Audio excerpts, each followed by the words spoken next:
দিমাগি নকশাল অর্থাৎ মস্তিষ্ক নকশালদের মতো। মোদি বেশ ভেবেচিন্তে এই ওয়ার্ডটা ইউজ করেছেন এবং তারপর থেকে সোশ্যাল মিডিয়ায় নানান বাওয়াল। কিন্তু আমি যে কথাটা বলতে চলেছি সেটা হয়তো কেউ লক্ষ্য করছে না।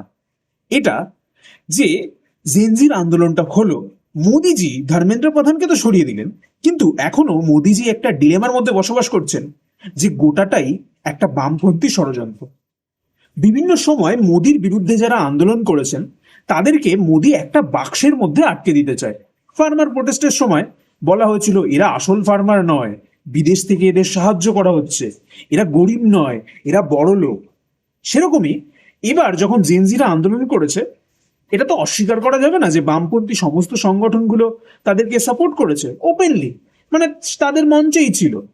এবার বামপন্থী সংগঠন যেহেতু তারা মোদি বিরোধী তথাকথিত এবং মানে সাংবিধানিক দিক থেকে দেখতে গেলেও বিরোধী, তাহলে তাদের কাজই তো মোদির বিরোধিতা করা।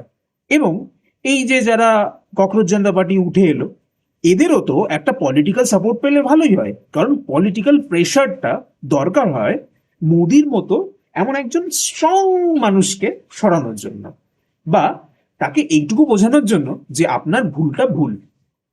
কিন্তু আমার এটা ভেবে ভালো লাগছে যে মোদি এখনো ডিলেমার মধ্যে বসবাস করছেন যে এই আন্দোলনটা স্বতঃস্ফূর্ত ছিল না। ঝাড়খণ্ডে আবার একটা যে আন্দোলন শুরু হলো, এটা কিন্তু তারই প্রমাণ যে আগের আন্দোলনটা যথেষ্ট স্বতঃস্ফূর্ত ছিল।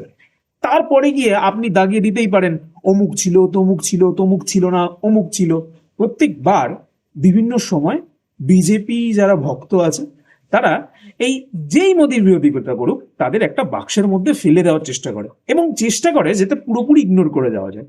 এটা কিন্তু ভালো, কারণ ভবিষ্যতে এইভাবে বাক্স বাক্স করতে করতে একবারে গোটা বাক্সটা মাথার উপরে এসে পড়বে এবং সেদিন বিজেপির পতনও হতে পারে। এ ব্যাপারে আপনার কি মনে হয় জানান কমেন্টে, আর ভিডিও ভালো লাগলে ফলো করে দিন।